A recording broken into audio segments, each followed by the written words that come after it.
Thank you. Good morning, everyone. This is the March 4th meeting of the Senate Pensions Subcommittee. I am Senator Sarah Elfreth, the chair of this committee. We are still waiting on one senator, but we have a tight time frame today where we all have to be somewhere else at 9:30. Today we're hearing one bill, and then we have a discussion on 3 bills with a number of amendments. I'm going to go ahead. I know Senator Quarterman is joining the Zoom, but I'd like to go ahead and start with Senate Bill 761, Alcohol and Tobacco Commission Executive Director Clarification.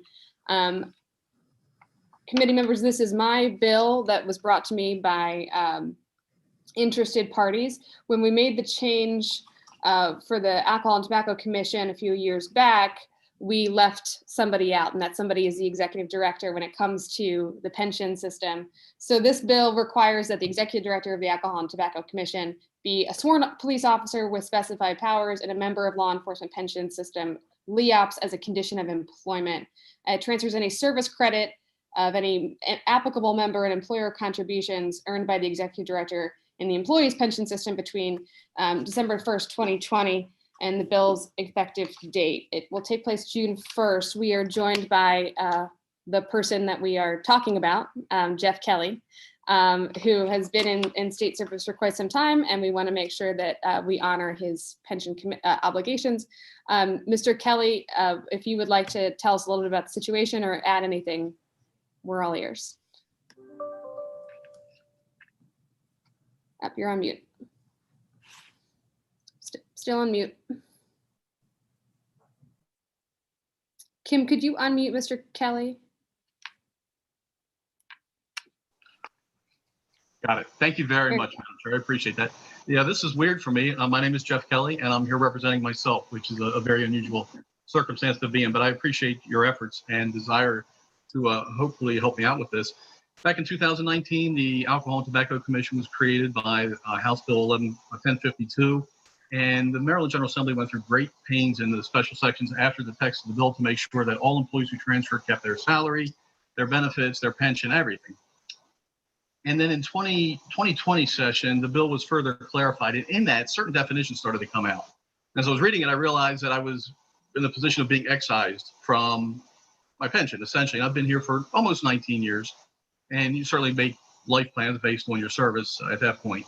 And so I contacted Mr. Kennardine to just determine that maybe I was reading this correctly, or maybe hopefully I wasn't. And he and I have known each other for a bit, and he said, yeah, I think maybe you read this correctly and you would be excised out of that pension. So I mentioned that to our front office and the comptroller's office, and they very kindly spoke to the presiding officers of both chambers of the General Assembly and spoke to the governor's office. And there seems to be at least a desire to try and make this clarification or correction. So if it's your will still, I would appreciate that. If not, I understand, but I would offer that and hopefully suggest that you would support that. So, thank you, Madam Chair. Thank you, Mr. Kelly. Do we have any questions for myself as the bill sponsor or Mr. Kelly? Senator Zacher has utilized his raised hand feature and I didn't see it. Go ahead, Senator Zacher. Well, thank you very much. You know, over the last 12 years, I've had or at least since the last, 12 years, I've had to recuse myself when I've been in office from items that deal with the comptroller's office. But because Mr. Kelly is no longer necessarily under the purview of the comptroller's office, I feel like I can speak on this. And I'll tell you, colleagues, Mr. Kelly is one of the best. He and I had been colleagues for a long time in the comptroller's office. He has the respect of the people that he works with in the enforcement division, and he's just an outstanding public servant. And it's been an honor being his colleague when we were together in the comptroller's office. And this is something small but impactful that we can do for someone who's dedicated so much time on behalf of the citizens of the state of Maryland. So Jeff, Mr. Kelly, it's great to see you. And Senator Elfreth, thank you for sponsoring this. And the sooner we can get this bill passed, the happier I'd be. Senator McCrae. Thank you, Senator Zacher. Thank you, Madam Chair. Mr. Kelly, it's great to, I don't know if it's Colonel Kelly, Major Kelly, but I know you're a police officer. Yeah. I did have a question. So I understand the part about the pensions, Madam Chair, but the part on page 2 where we're entering in the provision where it says be a sworn police officer with the powers granted to an officer of a employee of the field. And I didn't understand what that had to do with retirements. Sure. I might ask Philip to clarify for us. So, Senator McCrae, the issue with the pension membership is that LEOPS being a law enforcement officer's plan, you have to have certain job functions. And so those provisions in the bill that are specifying that the executive director has police powers, which I believe was the case when the office was under the comptroller's office, that is to ensure that there is IRS compliance with moving that position into LEOPS. That was the issue with the position being brought into LEOPS. So basically, my understanding is that that's retaining the same authority that the position previously had.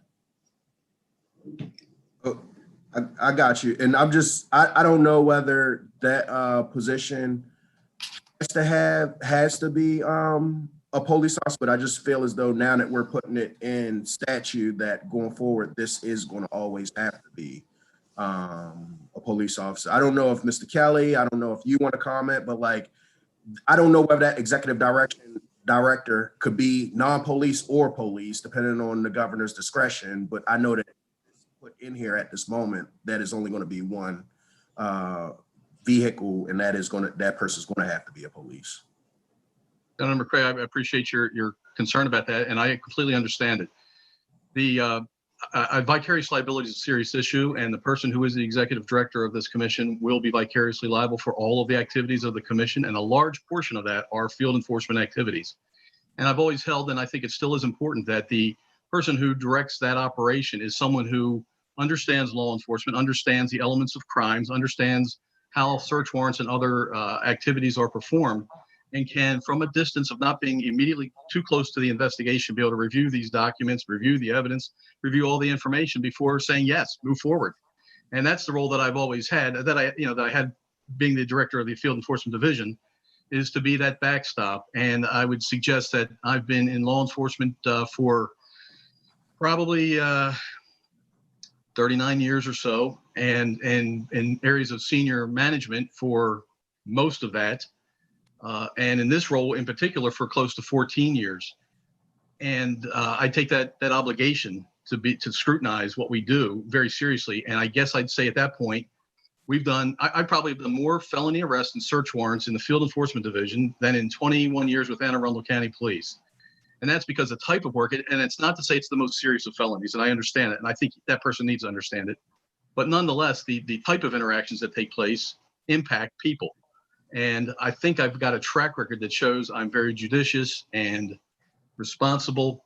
And then when we do take action, also very respectful to the people we're dealing with. I think you want that kind of a position who's overseeing this organization to try and maintain that moving forward beyond me.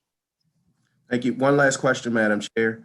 The person that preceded you, I know you said you've been in this position for 14 years, and obviously the Alcohol and Tobacco Commission is a new creation that's coming out of the comptroller's office. The person that preceded you, they were a sworn police officer who you preceded? Yes, sir. In fact, when this division was created, which was around 1999, it was created with a sworn police officer as the director. Okay. And then as years went on, that director retired, another director came in and was a sworn police officer. And now I'm the third in line from that position that's been a sworn police officer. Thank you, Mr. Kelly. My question has been answered. Just wanted to make sure that this was a position that traditionally had this function. Yes, sir. Absolutely. Thank you, Senator McCrae, for that diligence. I think it is the legislative intent of the commission for this executive director to be the sworn police officer. But any other questions on Senate Bill 761? Okay, seeing none, that concludes our bill hearing for today. We're going to move on to discussion of bills. We have with us Ann Gothrop from the State Retirement. Oh, thank you, Mr. Kelly. Thank you for being here. We have with us Ann Gothrop from the State Retirement Agency, as well as Dean Kenderdine to help us with any questions we may have about discussions of bills. But senators, on your list, we have Senate Bill 642, Senate Bill 680, and Senate Bill 761. We're going to go a little bit out of order. We're going to take 642 first, then 761, and then 680, just because we have some amendments on 680. Senate Bill 642 is the state retirement and pension system COVID-19 related death benefits clarification. This is a bill that we worked on as a joint committee over the interim. We heard 2 weeks ago at our last subcommittee meeting, and I believe Philip has been busy working with the agency and the Attorney General's office on some clarifying amendments. Philip, would you mind walking us through? Sure. So since, Senator McCrae, did you have a question? It was going to be after you introduced the amendments. Okay, so we discussed this at the last meeting, and so we have some amendments based on that discussion. Can everyone see my screen? Is that big enough? We can see. So the first one was just clarifying the definition. That's a technical amendment. This piece right here came at the recommendation of the system after consulting with tax counsel. So regarding the presumption language in the bill, they recommended adding language that it be subject to a rebuttable presumption. This will put the burden back on the agency. This is mainly to preserve the tax treatment of the benefit under current law as in the nature of a workers' comp or a compensation benefit. This also, I think, may address some of the questions that were raised about, some egregious cases coming up in terms of providing a benefit for determining whether or not it was work-related. The next piece, this has to deal with, these would be for the retroactive members. So the bill does have a provision that allows anyone who died from March 5th through the effective date, to the extent they were receiving a benefit, they could come back and apply for the line of duty benefit. As introduced, it only applied to the lump sum benefit. There are death benefit allowances that are non-line of duty. So this language here would address those provisions. And then we just have this language here in paragraph 4 deals with how the board shall convert that death benefit allowance to the line of duty. It would be applying prospectively from the date of change.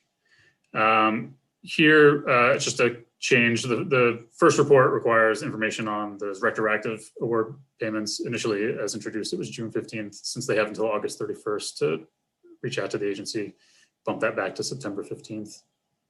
And then this last piece here, Sen McCrae had asked about some additional reporting information. So this would, for the reporting that the agency is required to do, this would also require that the information be provided with information regarding the units of state government that employ the deceased members or the participating employer.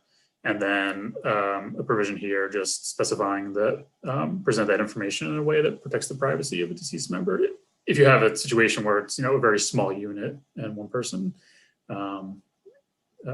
is on that list, reporting that unit may has some privacy issues. So it just gives the agency some discretion to preserve that privacy. If anyone had any questions about the underlying aspects of the bill, I can go through that if you want. All right, thank you, Philip. Senator McCrae, do you have a question? No, I just was going to let you know, Madam Chair, got a notification from our colleague, Mike Jackson, who used to serve on the House side in this, and I know you're already going to take care of it. Yes. All right. Thank you, Senator McCrae. Yes, Philip and I have talked about this. It is a joint committee bill, but Senator Jackson worked very hard on this over the interim, and we would like to add him as a co-sponsor. I know it's a little unorthodox, but as a recognition of his hard work on this. Thank you, Senator McCrae.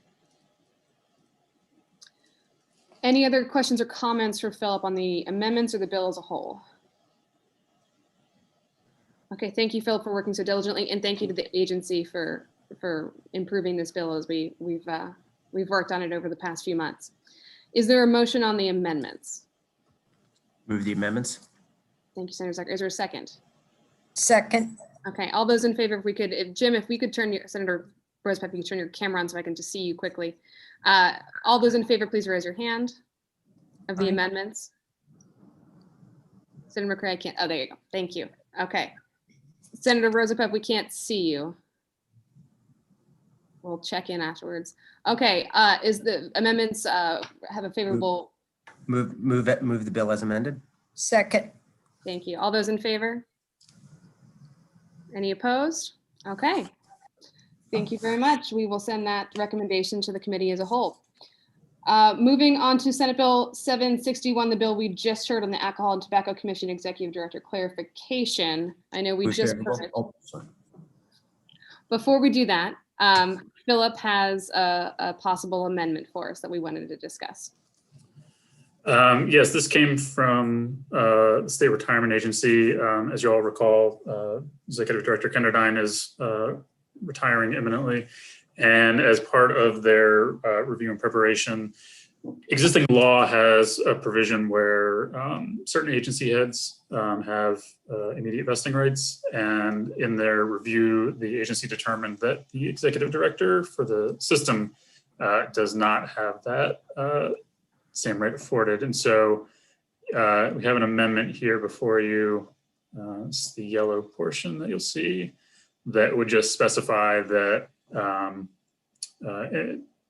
that position would be subject to the immediate vesting requirements as the head of the system for somebody who becomes the executive director on or after January 1, 2021. To the extent that it's an existing state employee who's already vested, this wouldn't really impact them, but this would allow them to broaden their search. Thank you, Philip. Colleagues, we did check with the Attorney General's office, and this is kosher considering the bill as it stands was on one executive director being vested. This is about, I think it's a pretty ironic situation we have on our hands, but I think it's absolutely the right thing to do. So I will be recommending this amendment. But before we take a motion on the amendment, are there any discussions or questions for Philip or myself? Okay, seeing none. Is there a motion on the amendment? So moved. Thank you, Senator Zacher. Is there a second? Second. Thank you, Senator Zacher. All those in favor of the amendment? Okay, any opposed? Senator Roosevelt, we will check in with you on your votes after the fact. Is there a motion on the bill as amended? Move favorable as amended. Second. All those in favor of favorable as Aye. amended? All right, thank you very much. Senate Bill 680, Teachers Pension System Vested Allowance Break-in Service. This is a Senator Jennings bill, and I know the situation that was the genesis for the bill. Also, we have a couple other situations across the state. Senator Eckert flagged this for us. Philip's going to walk through some amendments brought to us by Senator Eckert. Yeah, so the bill as introduced was dealing with an issue where somebody who currently has no connection to the system as an active member or enrollee was being prevented from taking their vested allowance because they were currently engaged in some work with one of the participating employees. So that was the underlying bill. The amendments at the last meeting, Senator Eckert raised an issue about an issue that came up regarding the processing of a survivor benefit for a disability allowance. So the first piece would just show added the existing law without amendment, showing the authority of the board to correct errors in benefit administration. And then down here in section 3, this new underlined language, basically the situation was you had somebody who was applying for disability. In the first step of that process, you submit a preliminary application and they designated their spouse as a survivor option. When the retirement application was processed, the benefit ended up being processed as a basic allowance, which has no survivor benefit. This the system allows you to make a change before you get your first payment. So when the issue was discovered, they contacted the agency, got a form. I've been informed that there was the same day it was sent, there was a notarized form filled out to make the option election. And when the retiree died and the survivor came to claim the survivor benefit, they're informed that there was a basic allowance and there was no survivor benefit. So what the bill does is these amendments would provide an avenue for that individual to seek a correction of that situation And I've got highlighted here in yellow the operative language. And so the idea is that, they had requested, the proper form, and before the deadline to make that change, they had a notarized form filled out. And then subsection B here allows submission to the board to correct that error, including a sworn affidavit, saying that, the person witnessed that the form was filled out and was sent to the retirement agency by mail. And then if the board determines that the form was timely submitted, they can, award the option survivor. And then there would also be an adjustment because the basic allowance would be slightly higher than the option allowance that would have been received by the retiree. And so this is standard language. You actually see it. It's a repeat of the existing statutory law regarding corrections, that they would do an actuarial adjustment to make sure that the benefit payments are consistent with what they should have been, and also reflecting the slightly higher payments. One thing this does not include, which you may want to also consider, is adding some reporting requirements to get some information from the retirement agency about the disability application process. It's a little confusing. I was actually having a little trouble understanding it, and it seems like it may be worthwhile adding that. So if you're interested in doing that by concept, I can work something up. So we'll have that if you want to refer to the full committee. Thank you, Philip. Philip even went so far as to put his system member hat on and try to figure this out as a system member. And it's a little complicated. So I think adding the reporting requirements and concept would be a responsible thing for us, for this subcommittee to do. Senator Eckert. Thank you very much, Madam Chair. Philip, do we have any idea how many other people this might pertain to? Or is there a way we could get kind of a reporting that if it does occur, that we at least get that information so our committee will know if there is a problem with the process? Yeah, and that's why I brought up the asking for information, some reporting information from the agency. Okay. I think historically what you all have done is, when you've had these kind of, instances pop up where there's an issue, you have, crafted legislation to address the issue and then further investigated to see whether it's kind of some kind of unique issue where there was some kind of mistake that needed to be corrected, or if it's more systematic to the process, maybe something of the process should be altered.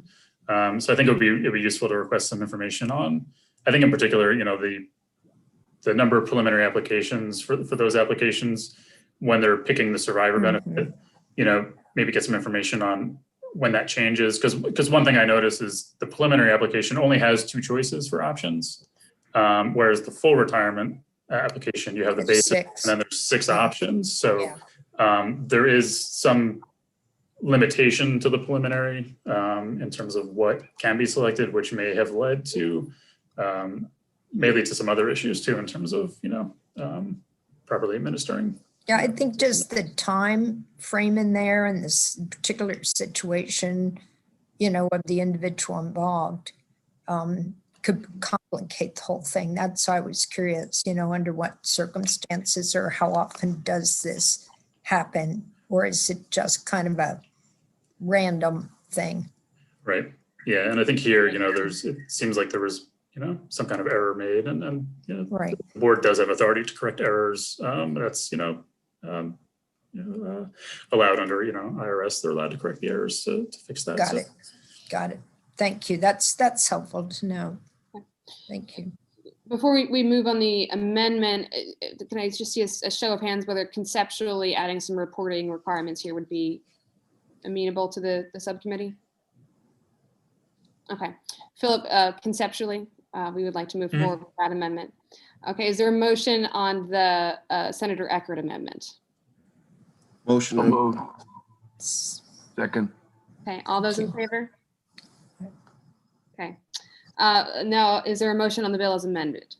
So moved. A second? Second. All those in favor? Okay, we will send that recommendation. Philip will work up the conceptual amendment. We will see it at the next budget and tax voting session. Ladies and gentlemen, our next meeting is March 18th. Stay tuned for an exact time on that. We have to be flexible in the waning days of session. Is there anything else for the good of the order before we adjourn? I know we have to lose Senator Zacher. Okay, is there a motion to adjourn? So moved. Thank you, Senator Roosevelt. Second. All right. Thank you very much. Thank you, Ann. Thank you, Dean. Thank you all. Thank you, Philip. Thank you, Ann. Thank you, Dean.